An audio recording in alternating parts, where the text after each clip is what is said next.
Oregon is going to the Final Four. The following is a Learfield presentation of the Oregon Sports Network. And Oregon is going to play in the national championship game.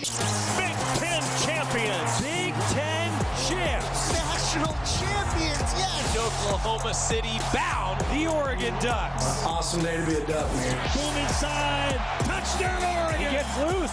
Fires. Hit. Pops the three. Oh, yeah. It's all Oregon. This is Duck Insider. Duck Insider. It's about how to be a group of people that know how to love each other to the absolute fullest. Pleasure, joy to be with them each and every day. And I can't wait for the future. It's just fun to be a part of a community that cares, that is passionate, and when we come together, powerful things can happen. This is Duck Insider on the Oregon Sports Network from Learfield, presented by OnPoint Community Credit Union. People are the point. Now let's go live to the Country Financial Studio to talk Oregon Duck athletics. It is men's basketball game day. Big Ten play begins tonight. Also, Oregon football getting ready for signing day tomorrow. Breaking down the latest flock of Ducks as Oregon completes what figures to be a pretty impressive recruiting class. That's all on the horizon for tomorrow. Dan Lanning will break it all down for us, and we'll hear from the Oregon football head coach. We'll have all the bios and everything on GoDucks.com. What to know about the latest round of Ducks. We'll break all that down tomorrow and over the next few days as football season is officially into postseason now. And while the Ducks and every other team that's vying for those CFP spots are preparing for the postseason of this season, they also have to look ahead to next season. And that's where this National Signing Day, the early signing period, is so critical. We'll break all that down for you. Congratulations are in order, though. Talking Oregon football to Will Stein. Been named the head coach at Kentucky. Congratulations to Oregon football offensive coordinator Will Stein. Whenever your program is having success, your assistant coaches become candidates for promotion. Sometimes that promotion is to a head coach at another institution. Congratulations, though, from me. I've always loved working with Will Stein. I send him my congrats for the next advancement in his career. Oregon Volleyball head coach Trent Kirsten is going to join us today. Some honors to tell you about for Oregon Volleyball. Alana Clemente is the Big Ten Freshman of the Year. Congratulations to Alana Clemente. I think we all saw that coming. She's also on the All-Big Ten first team and on the All-Freshman team. Safe to say that the future is bright for Alana Clemente and Oregon Volleyball. Also, Valentina Valette, all Big Ten first team as well.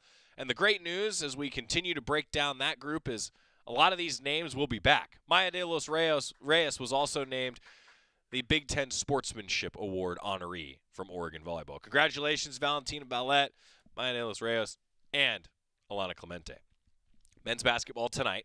We're going to talk with Oregon Athletic Director Rob Mullens coming up in just a little while, reviewing football season, getting ready for postseason, and, of course, men's basketball opening conference play this evening against USC. Jackson Shellstad and the Ducks taking on the Trojans at 7 o'clock tonight on Fox Sports 1. Holiday koozie giveaway for Oregon against USC. Get yourself a Hoops Christmas tree duck koozie. Yes, that is exactly what's on the koozie. It's while supplies last at Matthew Knight Arena tonight. 7 o'clock, 6:30 pregame show with myself and Luke Jackson across the Oregon Sports Network as Oregon begins Big Ten play against USC.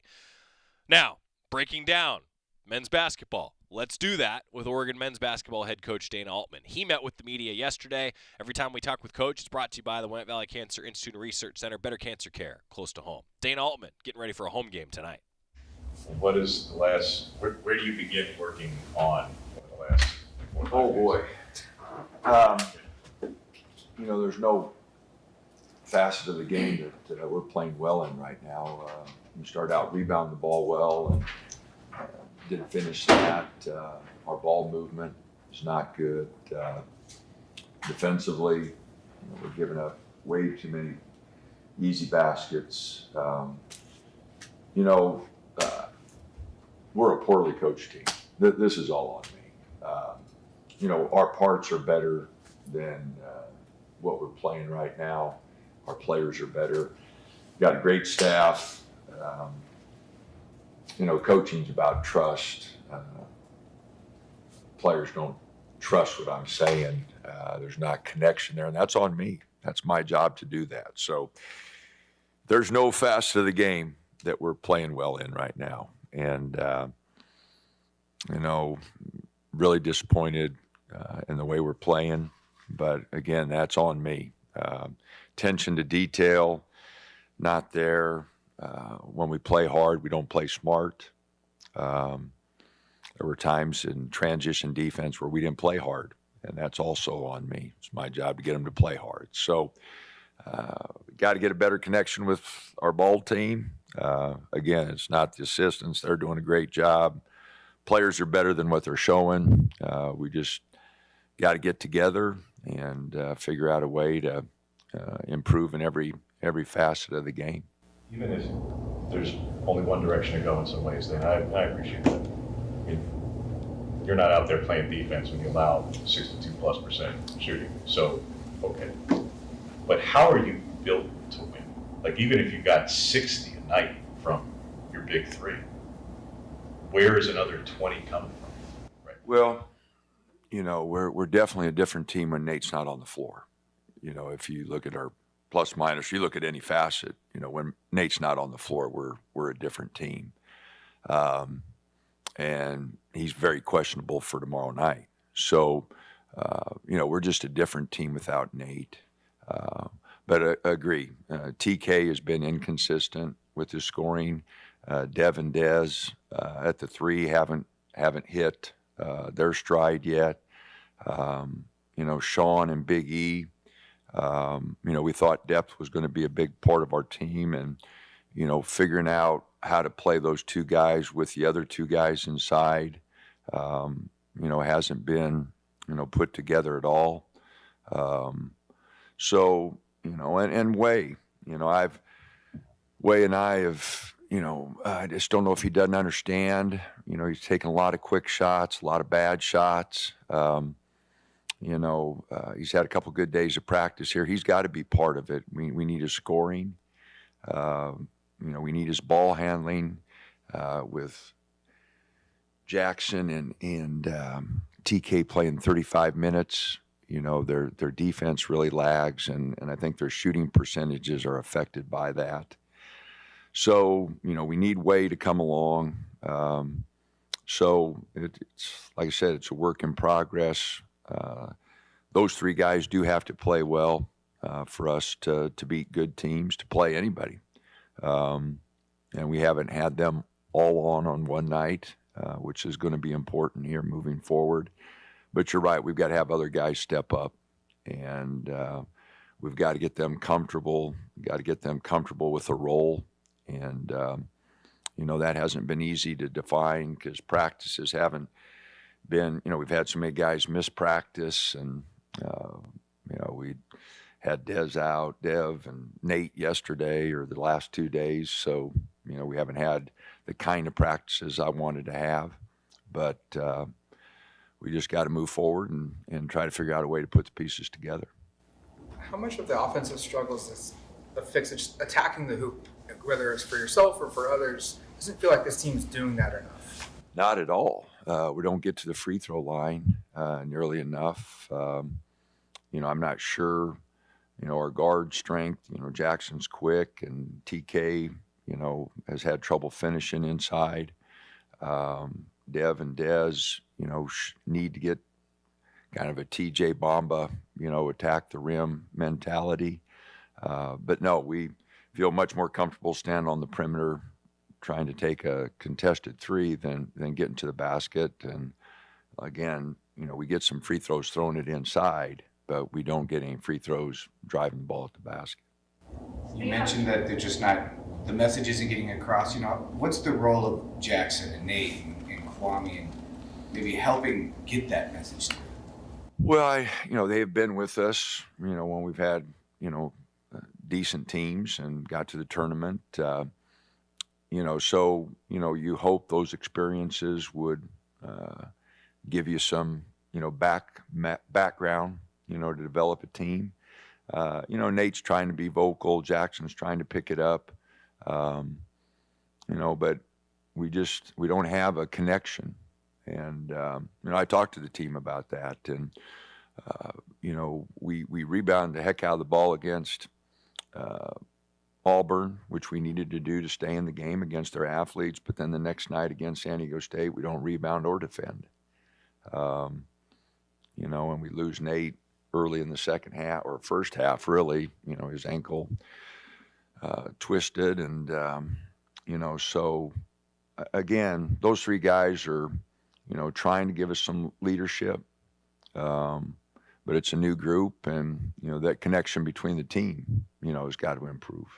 Talk just about their vocal leadership needing to improve. Have you seen a little bit of improvement into that, or do you still think that in order for this team to get, like you mentioned, like where their talent is able to reach their potential, do they have to be even more vocal? Have you seen improvement, or do you still think? Well, they're trying. No, I like I said, Nate's trying. Jackson's trying to pick it up. You know, they don't like losing. Those guys are competitors, and like I said, they want to enjoy the season. You know, and last week was no fun. So again, you know, they know we got a lot of work to do. It's been hard, like I said, with so many guys out of practice now that you know, trying to get, you know, a feel for what we want to do, how we want to play this week, has been a little difficult. But you know, I'm confident the guys, you know, at some point in time will figure it out. We'll want to work with each other, want to work with the staff and myself, and we'll get better. But we sure haven't, and that's on me, you know, because our players are better than what we've shown. And again, the attention to detail, playing hard, playing smart, has just not been there. And that's a reflection of the coach. So we got to get a hell of a lot better. I know that. Second half against Creighton, offensively, something clicked. What was it, and how repeatable is it, regardless of opponent, for the future that you have? Well, we, you know, Sean started taking the ball at the basket. KJ started taking the ball at the basket, kind of like you said. You know, we didn't have really our guards taking it like I wanted, but I didn't feel like Creighton, you know, could guard us, you know, if we took the ball at the basket, and we did a little better job of that. We forced some shots where we had opportunities, you know, after they figured out we're going to drive it at the hole, they started collapsing a lot more. We had opportunities to make shots for each other, and we didn't do it. So, again, it's making guys, you know, do the things that they're not comfortable doing. You know, blocking out and going getting the ball, or diving after a loose ball, you know, getting back, talking, bending. Those aren't natural things. And we're just trying to get them to do the tough things a whole lot better. Nate's, as you said, very questionable. Where's Dad at for tomorrow?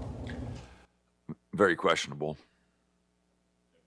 Way not playing in the last game, that was strictly your discretion. Yeah, no. You know, he took some bad shots against San Diego State after we had talked about it. And, you know, he's done a better job here in practice the last 2 days. And as I mentioned, we need him. He's a talented young man. But for whatever reason, my message, you know, has not resonated with him at all for the last month. And, you know, his shooting percentages are bad because he takes bad shots and quick shots. And our guys don't know when he's taking them. And, you know, I just can't get him to understand. But he has done a better job the last 2 days. I've been really pleased. We had a meeting on Friday, he and I, and talked about a lot of things.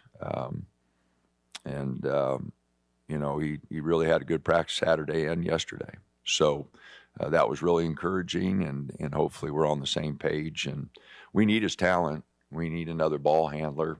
So I sure hope that we can make some steps in the right direction. What are your thoughts on USC? Talented team. You know, just won Maui 7-0. Really talented. They all pass, catch, shoot, score a lot of points, averaging 90. You know, it's be a big challenge with the whole team. It's a bigger challenge, you know, if some of the guys aren't able to play. So, no, it'll be a big challenge. Again, we've got a tough week here. We're coming off a tough week, and we've got a tough week here. We're not playing very well, So it's going to be really important for our guys to man up here a little bit, and hopefully the crowd will give us a little boost. And we'll play a little harder, play a little smarter, get connected as a team, and make some progress. When the net gets released this morning, Dana, postseason resumes are the furthest from anybody's mind. I understand that, but when the analytics aren't very kind right now, how alarming do you think that gets across to the players? Oh, I don't know. I told them not to worry about that stuff. We got worried just about getting better and, take the next step. We've played 7 of 32 games. That's where we're at, and we haven't played well. And so again, that's on me. And now we move from here. We can't worry about the analytics. We got to worry about getting better. And it's a long season. We're going to have a lot of opportunities to play really good teams. So we'll have opportunities. But right now, we've got to get better. This is an important month for us, to get better. And December, we're going to have to make some strides. And obviously with finals next week and Christmas break, there's a couple breaks in there. But we've got to get better. And then we just got to go swing away and try to win some games. They lost in the negative side of it. Kwame's play the last four games has been really high. And I guess with Nate being questionable, how important is he going to be even more so of just playing? Well, him going and rebounding and getting some things started has been good for us. He got in foul trouble against Creighton with a couple bad fouls, which, really hurt him. It hurt us. But, no, he's played much better. And, it all started with just going and rebounding the ball, getting involved. If he stands on the perimeter and just kind of waits for things, he really struggles.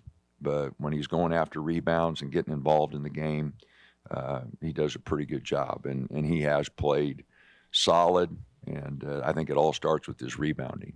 A lot there from a always honest Dana Altman. Ducks tip it off tonight against USC, 7 o'clock at Matthew Knight Arena, 6:30 pregame right here on the Oregon Sports Network. Coming back after this, Rob Mullens, Oregon Athletic Director, is with us, breaking down, honestly, a lot next on the Oregon Sports Network from Learfield. As a local community credit union founded by teachers, OnPoint is committed to supporting the students and faculty at the University of Oregon.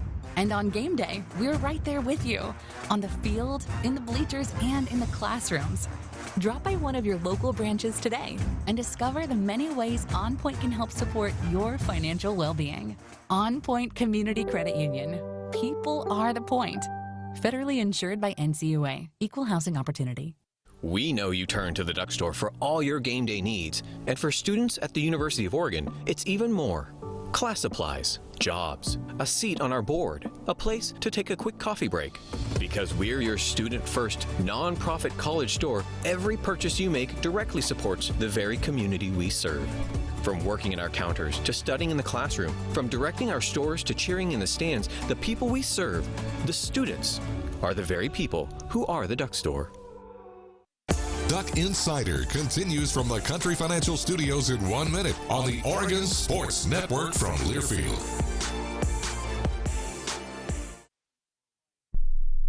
When your car is making a strange noise, no matter what it is, you can't just pretend it's not happening. That's an interesting sound. It's like your mental health. If you're struggling and feeling overwhelmed, it's important to do something about it.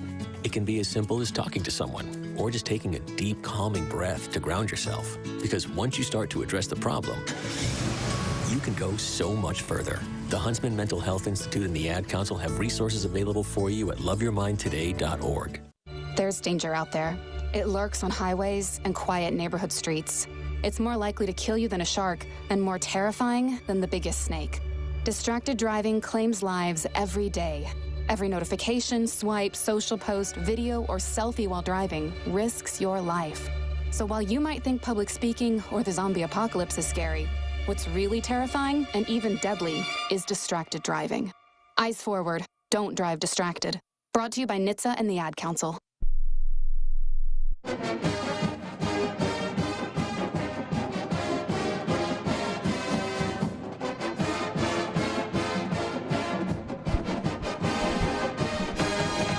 Athletic Director Tuesday on Duck Insider, presented by OnPoint Community Credit Union. The Athletic Director, Rob Mullens, here in the Country Financial Studio. What's new? Anything? I always appreciate the warm welcome. We try. Look, I say this to everyone. Like, if we don't have fun in this setting, then what am I doing? Yeah. You know? Amen. I need to come in here more. Well, yeah! You're always welcome. But I appreciate also know that you have a schedule that probably includes like 55 meetings a day. It's a lot right now. I mean, I get that. And yeah, so it's good. we appreciate you taking the time. Football season, obviously there's some things to discuss. Volleyball season, cross country, men's basketball, women's basketball, so many more things going on. Let's zero in, Rob, on maybe broad-based excellence, if I could. Yeah, absolutely. Because the fact is that's difficult to do year in and year out. It's the last time that you'll be on with us this calendar year. Yeah. So I thought, hey, let's just start with broad-based excellence. It's been pretty broad. It has been pretty broad. And, you know, it was funny, you know, you were there. You were emceeing the Hall of Fame event before the USC game. And then, you know, that class, we did it kind of in the opening remarks of the importance of that group on really setting the stage for this sustained broad-based excellence. And when you look at that Hall of Fame group and the roles that they played in, I think in 15 we finished 13th, and then in the next 2 years we went 10th and 9th. Right. It was an amazing run for a program of our size if you understand the scoring system. And so that legacy, you know, these guys are going into the Hall of Fame, and they're very proud of that legacy carrying on today. Yeah, that Director's Cup, I mean, to put it in context, I know we cover this, it seems like a few times I should say a year, but the top 20 scoring sports, that's what leads to your score in the Director's Cup. Well, we only have 20 sports. We only have 20, and only 19 that score NCAA championships, yeah. Right. So that means that there is just an inherent disadvantage to, say, a school that has like 30 sports. Yeah, they get 30 chances to fill 20 slots. Right. So it's an advantage. Every sport at Oregon counts toward the standings, and it's just a great measure of how successful you are. And we talk about now 10 years ago, that was a group that led people like Marcus Mariota, Ernest Grassu in that Hall of Fame class, Janie Takeda, the rest of them. That's pretty amazing to think about the sustained legacy now. Yeah, and those guys, as you interviewed them and talked to them on stage, they were very proud of that. And I think they were even having some reflection moments up there of like, wow, we all were here together. Right. You know, you're talking about NCAA champions, All-Americans. Jenna Prendini would have been 10th in the team standings on the points she scored alone. At one of the championships. Heisman Trophy winner, Remington Award finalist, 2 Bowerman Award winners. Yeah. I think, what did I say, 41 All-Americans. 41 All-Americans. It just is, it was an amazing group. And, and they all weren't 5-star recruits. No. And in fact, most of them weren't. No, I know, and they all were here at the same time, kind of on the mission, both within their sport. But I think my sense is they understood they were part of something bigger in their time in the JQA or through OHeroes or in their summer training. And it was pretty neat to hear them reflect on it. Yeah, well, so that was the Hall of Fame induction ceremony right before the USC game. Those of you who were at the USC game saw all of the honorees, which was pretty special. We actually will have those interviews for you later on Duck Insider. Oh, great. I always like to come back to it. It's kind of become a finals week tradition. Yeah. Because there's no athletic events going on during finals Perfect. week. And it's a great time to highlight those Hall of Fame inductees. Football season, regular season, how'd it go, Rob? It was a great year. Obviously, 11-1. Anxious to see the CFP rankings tonight. We've been climbing those. So, yeah, it's an exciting time of year for college football. As someone who knows the inner workings of the way rankings are done, as a previous chair of this committee, do you still find yourself breaking down resumes? 100%. You're doing the same thing. I'm not doing it week to week, but once we get to about week 10, absolutely. I am tapping into the data and the resources and playing it out. I get that. It's like I can't watch a broadcast or listen to a broadcast without the broadcast mind starting to roll anymore. No, I'm looking at the analytics. I'm doing the team comparisons.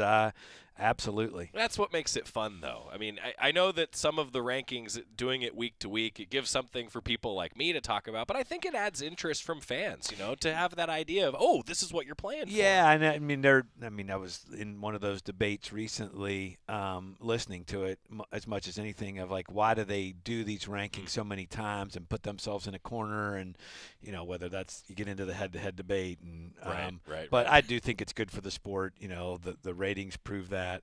I think people want to know what they have to do to get into that mix. I like the clarity. Personally, yes. And I appreciate when you did the interviews, and now all of the other chairmen since that go on. I mean, that's a hard thing to do. Oh, right? It's very hard. I mean, you got a lot of information. You have a lot of information. Obviously, you've met for 2 days. There's a lot of debate, and that's your job as the chair, is to facilitate the conversation and debate, but then also take what the committee has decided and relay that in. What, a 7-minute interview, maybe? Yeah.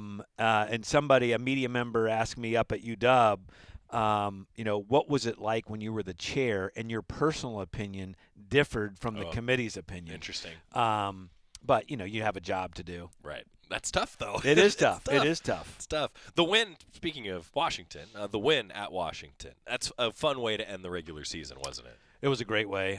Physical game, obviously rivalry, national TV again, a lot on the line for us.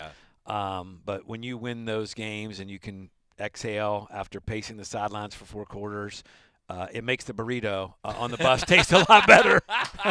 That's so true. That's so true. We continue with Oregon Athletic Director Rob Mullens. I was curious, Rob, too, to talk about just this group of seniors. I mean, we can do this every year, right? Yes. We highlight the seniors, what they've meant to a program. But I think there's something special about when it's the 4th year for a coach. Yes. And what that legacy, we talk about that word and what that legacy has meant. I just love the fact that in the post-game speech, if you haven't watched Ducks versus them yet, you got to do that. In the post-game speech, Coach Lanning even says that, like, think about the seniors in the room at Washington. That group, I think, deserves all the flowers, as Coach Lanning would say. 100%. That ultimately becomes those that have laid the foundation for the culture, for the connection, the things that have been so important to this program. And then you look at the production of that group is pretty daggone high, not only between the lines, but the role that they play outside the lines. When you have really, really elite teams, you almost always can connect it back to strong locker room leadership. Yeah. And this team has that. Yeah. Talk about the locker room. The locker room is getting ready for another game. We're going to ask Rob about that when we come back. Stick around. It's Athletic Director Tuesday. Rob Mullens is here. I'm going to make sure to welcome you back the way that we welcomed you in the first time, too. So we're back after this on the Oregon Sports Network from Learfield. Hi, Jan from Toyota with a holiday message. Toyota-thon, Toyota-thon, Toyota-thon is on. Dealer inventory may vary. Toyota-thon ends January 5th. See your participating dealer for details. Toyota, let's go places. As a local community credit union founded by teachers, OnPoint is committed to supporting the students and faculty at the University of Oregon. And on game day, we're right there with you, on the field, in the bleachers, and in the classrooms. Drop by one of your local branches today and discover the many ways OnPoint can help support your financial well-being. OnPoint Community Credit Union. People are the point. Federally insured by NCUA. Equal housing opportunity. Hi, Jan from Toyota with a holiday message. Toyota-thon, Toyota-thon, Toyota-thon is on. Dealer inventory may vary. Toyota-thon ends January 5th. See your participating dealer for details. Toyota, let's go places. More Duck Insider from the Country Financial Studios after this on the Oregon Sports Network from Learfield. We asked parents who adopted teens to share their journey. If you build a relationship, then it becomes easier. If you build trust, it becomes easier. As a parent, you want what's best for your child. To give them the love that a child needs is probably the best you can do for a teenager. Learn about adopting a teen from foster care. Visit adoptuskids.org to learn more.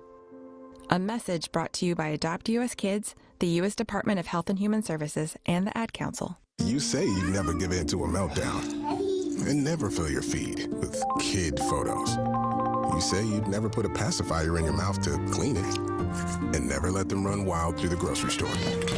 So when you say you'd never let them get into a car without you there, no, it can happen. 1 in 4 hot car deaths happen when a kid gets into an unlocked car and can't get out. Never happens. Before you leave the car, always stop, look, lock. Brought to you by NHTSA and the Ad Council. You know you make me wanna kick my heels up and throw my hands up and throw my head back and come on now, so good to see you real. Back on Duck Insider, presented by OnPoint Community Credit Union. Joey Mack, Rob Mullens. It is Athletic Director Tuesday. Rob, I think that we'll give you the clap again, of course. but like when Shout comes on, I mean, my job's easy. I just go, hey, Rob, I mean, it's time for Shout. Here we go. Woo! Right? Yeah, I mean, I'm in. Talking about success, broad-based excellence, where we started. I said it to start the show, Rob. Congratulations are in line for Will Stein, because when you succeed, sometimes you get that job offer to move up in your career. No doubt. And, obviously Dan has assembled a phenomenal staff. And the opportunity to learn and grow under Dan's leadership in the system that he's built makes all that staff attractive. And you want to be at a place where you're having success. There's growth opportunities. And when you have success as a team, then individuals can pursue their own goals and opportunities. And that's, it's done the right way. I think Will be the first to tell you, this is a dream opportunity for him. But his 3 years here have helped prepare him for this opportunity. So, obviously I spent 8 years there. I know a lot of the people. They're excited for Will to get there. Will is a Kentuckian, so there'll be a special connection. No, and that's again, when you win, this is what it's all about. You get those next steps, and then as we always hear so much, Rob, about the coaching tree, which is really just the coach's version of our own professional network. Right. Yeah. Well, I mean, look at Dan's tree. The last two offensive coordinators are going to go. Their first head coaching job is going to be a Power 4 job. Yeah. So that speaks to what kind of leader Dan is. Right. And now planning for a CFP for this team. Yeah. No. And Will's going to go do his press conference and get excited about being that, and then he's going to come back here and start game planning. Love that. Yeah. So that's to me, just my opinion. That's a cool way to fulfill all of the requirements. Yeah, I mean, obviously this group deserves that. They've done well together.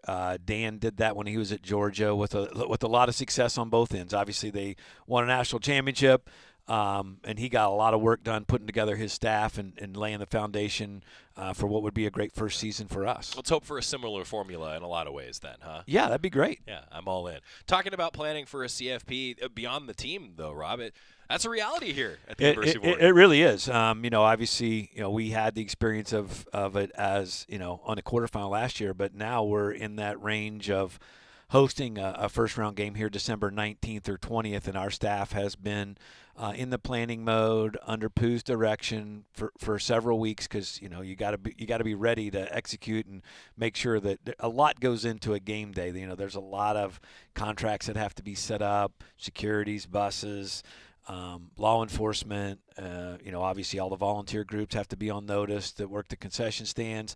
So you have to get out in front of it. And then, we've started the communication with fans on Sunday or Monday on what the ticket process would look like if we are in those range of seeds that would host a game. Yeah, and I wanted to clarify on that. We talked about it a little bit on the show yesterday. Just keep an eye on that email inbox. Right, details continue to come out for various ticket opportunities. Is that a good way to put it? I think that's right. Yeah. The initial one's been out, and I think the deadline will be Monday morning. Yeah. We'll find out if we're hosting Sunday, who the opponent is, and then there'll be another 24 hours or so to make that decision. And one of the things I think the CFP's done a phenomenal job on these home-hosted games. Ton of energy as we saw last year. But at least at our stadium, the way it sets up with the number of visiting team tickets and the number of sponsored tickets, our season ticket holders are going to be able to renew their exact same seats, which is pretty cool. Yeah, that's great. Good news for our fans.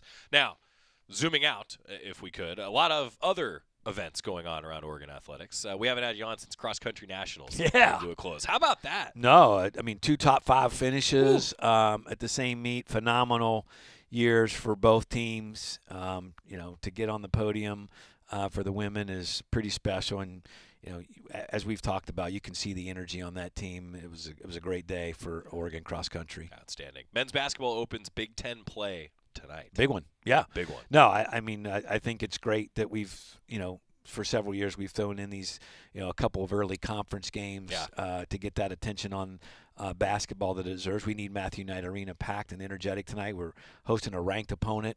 So these games matter. Yeah, and a game in Portland coming up. I know that's an important piece. It is an important piece. I mean, we saw Gonzaga's off to a great start. I think that's just a cool event. It's a great date. We've had a lot of input over the last 10 years of people wanting to see this matchup. We're delivering it in a great venue on a great weekend, and we'd love to see the arena full of Ducks. Yeah, that's right. Because I think you're going to see a great game. Yeah, 3 o'clock on December 21st at the Moda Center. Tickets are available. I encourage you to get them because I have this vision of how things could play out, Rob, that it may end up just being a celebratory type of basketball game after a nice football game potentially on the 19th or 20th. I'm just saying that's a potential option. That's a good vision. I think it's a great option. Women's basketball is still undefeated. No doubt. And, had a great road trip, obviously, to return that game to Auburn and, find themselves down at halftime but find a way to come back. Big game for them tomorrow night. Beavers are in town tomorrow night. We'll have the broadcast for you here. Also, Trent Kirsten, Oregon Volleyball head coach, is coming in right after you. And so close to having their season continue, Rob, but still I think a great first year for Coach Kirsten. Outstanding first year. Trent did a phenomenal job putting together his staff. He ended up with one returning player. When we got to the season. And, much like we see with Dana's teams, Trent's team, the way they progressed throughout the season in the best volleyball league in America was phenomenal. I think Trent did an outstanding job. I'm smiling because you want to get into analytics. My man Trent had it broken down the last week. It was awesome. I mean, he'd send me these charts. If this happens, he had the numbers down, and he was dialed in. So, obviously you want to be in postseason. We were on the bubble right up to the end. Obviously we think we deserve to be in like everybody that had, that plays in this kind of league and had the season that we had. But an incredible foundation. I cannot wait for next year because I think Trent's doing a phenomenal job. Same. Well, we're going to talk with Trent Kirsten coming up, and I don't want to give away too much of what he and I talked about over the weekend, but I know he had it broken down, and I know how razor thin it was. Yeah. I'm with you. Yeah. And it's hard, because with a young team, an opportunity to experience postseason. And as this team is, they went on the road and beat a top 10 team in their venue, sold out. Right. So anything can happen once you get in. The experience would have been great. The opportunity would have been great, but still, fun season. Yeah, fun season. All right, the final thought, last time in the 2025 year, just what else should fans know, Rob? What did we miss? Yeah, a lot of excitement coming up as we've talked about here over the next few weeks. Hopefully everybody can engage in, men's basketball, women's basketball, and then, keep a lookout on the postseason football opportunities. And then, we'll flip the page and, get all the winter sports cranked up. And hopefully we're playing football for several more weeks. That's right. He is Oregon Athletic Director Rob Mullens. Rob, thank you as always. Thank you, guys. I appreciate you having me. We appreciate it. Trent Kirsten, Oregon Volleyball head coach, going to be with us next on the Oregon Sports Network from Learfield. As a local community credit union founded by teachers, OnPoint is committed to supporting the students and faculty at the University of Oregon. And on game day, we're right there with you, on the field, in the bleachers, and in the classrooms. Drop by one of your local branches today and discover the many ways OnPoint can help support your financial well-being. OnPoint Community Credit Union. People are the point. Federally insured by NCUA. Equal housing opportunity. When life blindsides you with an injury, you need a team that's tough. For over 30 years, Morgan & Morgan has been fighting for the people. This season, we're proud to partner with Oregon Athletics. Because whether it's on the field or in the courtroom, we're both determined to do what it takes to win. Morgan & Morgan, proud partner of Oregon Athletics. Injured? Dial pound law. Morgan & Morgan, 10150 Southwest 6th Avenue, Portland. Prior results do not guarantee a similar outcome. This is Duck Insider. Duck Insider on the Oregon Sports Network from Learfield. Let's take a moment to breathe. Deep inhale. Extend your spine. Remain focused on what you're doing. If safe to do so, exhale slowly, leaning to one side. Inhale back to center. If safe to do so, exhale slowly to the opposite side. Find mental health resources at loveyourmindtoday.org. This message is brought to you by the Huntsman Mental Health Institute and the Ad Council. Put your phone on D&D, that means that do not disturb when you're driving. And when you're going from point A to B, I need you to stay safe, please, so always sing with me. So put your phone on D&D, that means that do not disturb when you're driving. And when you're going from point A to B, I need you to stay safe, please, so always remember this beat. Don't drive distracted. A message brought to you by the National Highway Traffic Safety Administration, Project Yellow Light, and the Ad Council.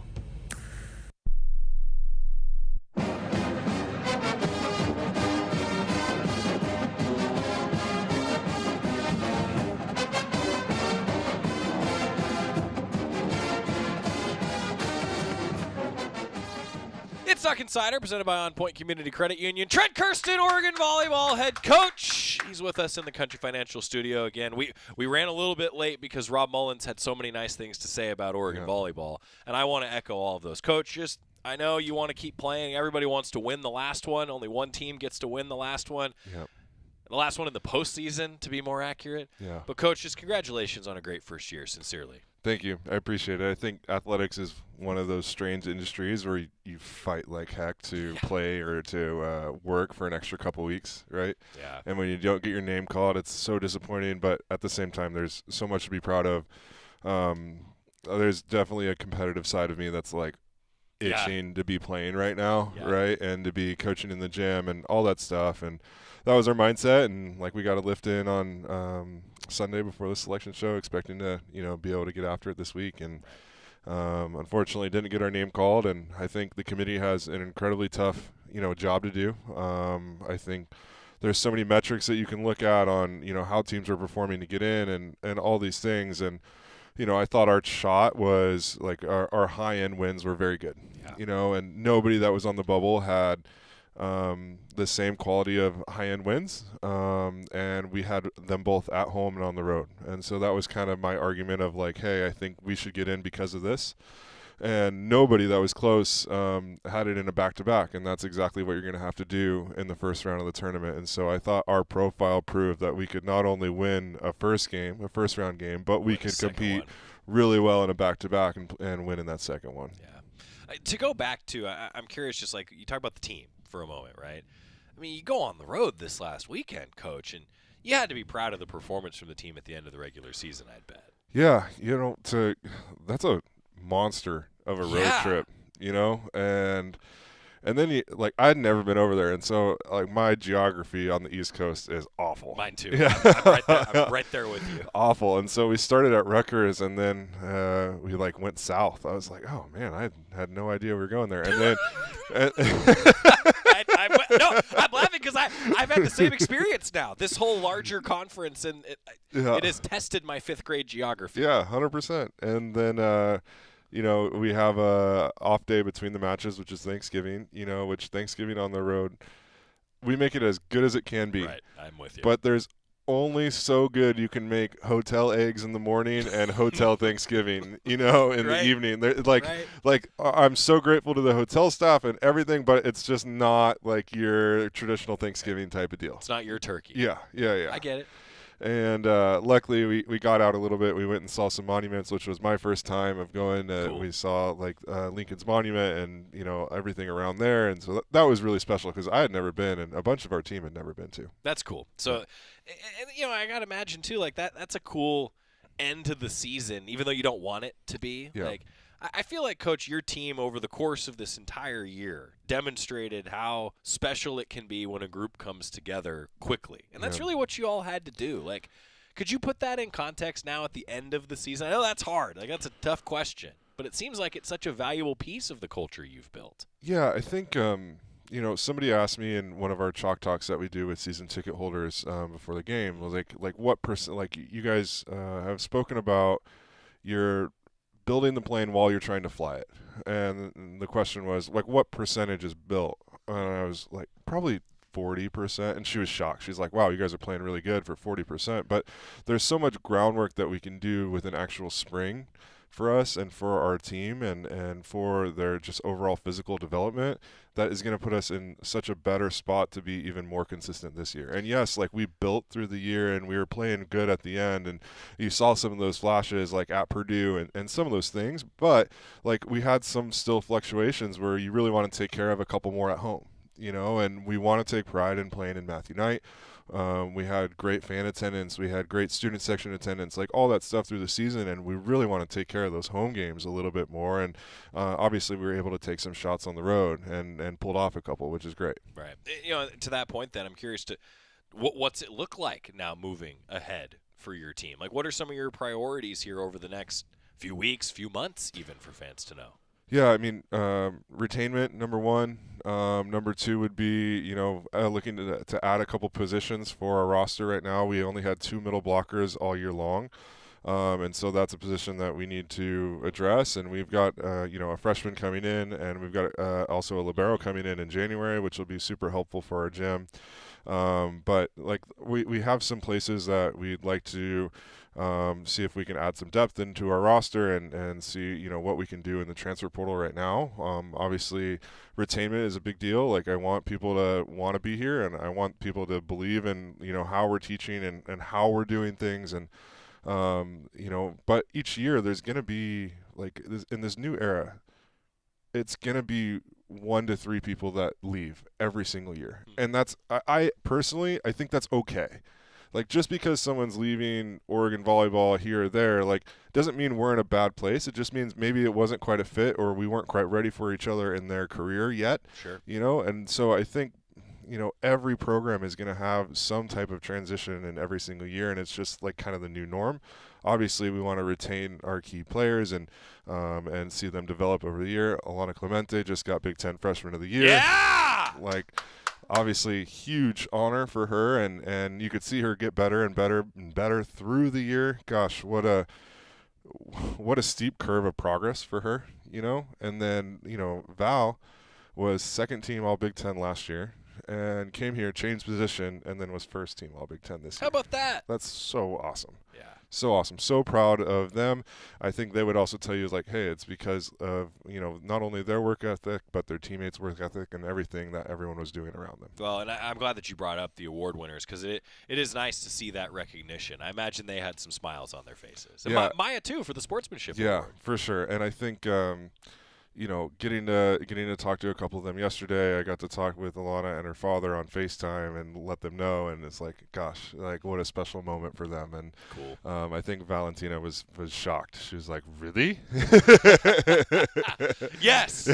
Yes. So, and the seasons that they both had, I know that you mentioned, like, they would say it's the team around them, and I want to come back to that if I could, Coach. Like, that team that you built. I mean, if I told you when you first got the job that we'd be having this conversation here right now, like, really, how would you feel in that moment? Yeah, I think proud. I think you and I joked about this just because, we're close, our families are close, but it's been a long 9 months of putting this group together, and it's been a lot of travel from the spring, from when I got announced in, February or something like that, till right now. And so it's been an absolute grind. I think my families probably feel like I've ignored them a little bit too much. We were texting back and forth about that, Yeah. And so hopefully we get to a little bit of a reset with that, and also, like, the proof of concept and who we are and what Oregon volleyball is going to continue to be about, and the tradition of excellence that has been established not just by me, but by the coaches before me, by the players before me, is going to continue. And I think the proof of concept is all there. Well, and I want to then say on the air what I also texted, which is working hard does not necessarily mean ignoring.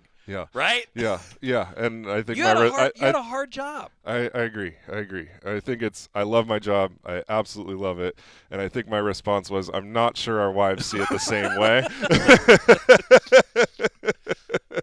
Noted. Yeah.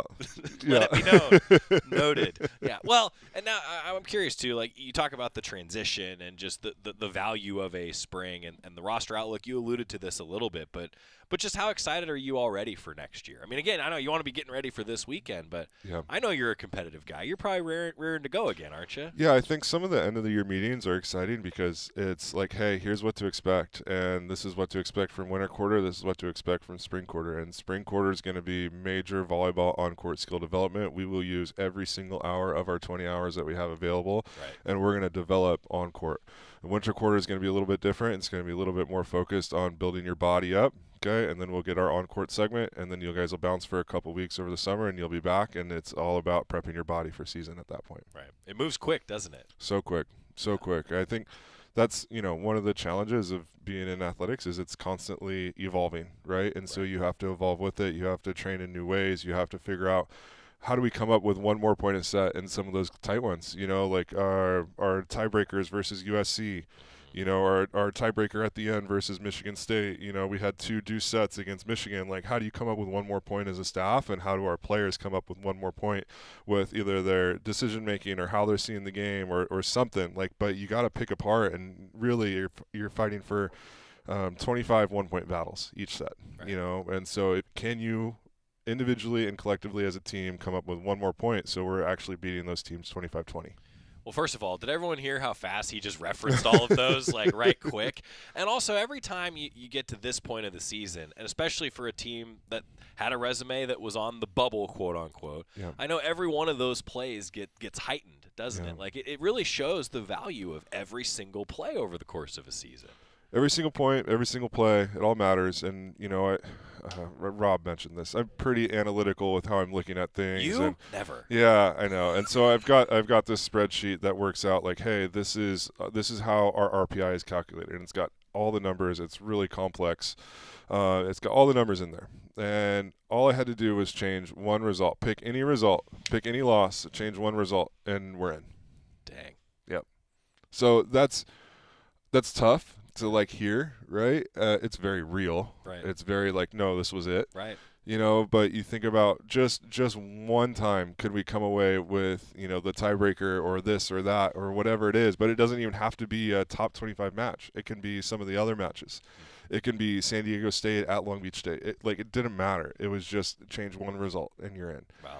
And so, while there's so much to celebrate, there's so much lessons in that, and how do we be a little bit more consistent, a little bit lower air, so that some of the teams that we should, be taking care of when we're definitely at our average, we're not at risk of losing because we're a little bit higher air, and we were a little bit too high of air in some areas this year. It puts it all in perspective, that's for sure. Yeah. Well, thanks so much for always taking the time. Every Tuesday. I mean that sincerely. It's been great to have you on. It's been great to get to know you. I agree with Scott. Thanks to Trent Kirsten, the Oregon volleyball team. I want to leave you with this, Coach, just a chance to shout out your staff, because that's something that I probably don't ask you about enough, and I know that you'd be the first to say it takes a village. It takes a village, and, as much as we've talked about our players, they committed to a concept. Our staff, it was the same way. And they haven't blinked, from G to Sarah to Lo to Haley to Jerry or Tech. There's been so many people that have touched our program, to our managers day to day, to our practice players, that have touched our program in a special way. And so I'm super grateful for all of them and excited to get back to work as far as building this back up. And I know they're hungry to make sure we're in a different position next year. Trent Kirsten, Oregon volleyball head coach. Thanks, Coach. Thank you. We're going to get time out. We'll come back. Hey, how about a new pro duck after this on the Oregon Sports Network from Learfield? At Shadow Hills Country Club, we're more than just an award-winning golf course and practice facility. Our events team offers all-inclusive event pricing that allows us to take care of all the details while you enjoy your event. Our indoor and outdoor venues offer you a wide variety of fully staffed options that put the focus on you. From weddings to business and social events, at Shadow Hills Country Club Events Center, you get the benefits of a resort atmosphere and amenities in a peaceful country setting, just minutes from downtown Eugene. Call for a tour today or visit shadowhillsevents.com. Hey Duck fans, at Country Financial, they make insurance easy. Whether you're shopping for home, auto, or more, their representatives will take the time to understand your specific needs and explain what options work best for you. Worry less and feel more confident knowing you're covered. Visit countryfinancial.com to get started today. Experience more with Country Financial. Auto and home insurance policies issued by Country Mutual Insurance Company, Country Preferred Insurance Company, and Country Casualty Insurance Company, Bloomington, Illinois. Your daily dose of Oregon athletics. This is Duck Insider from Learfield. We asked parents who adopted teens to share their journey. When I met both of them, it was like my missing pieces were found. Like it was just like an instant, these are my kids. If you're considering adopting a teen, just do it. Kids need families. I don't care the age, everybody deserves a family.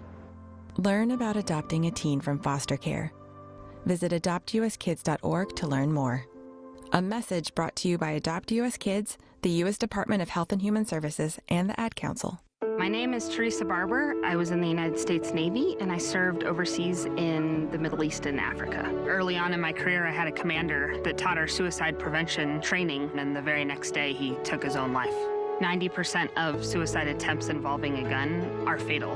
My way of continuing my service is to help protect my community by being a responsible gun owner and by storing firearms safely. Store all your guns securely. Help stop suicide. Brought to you by End Family Fire and the Ad Council.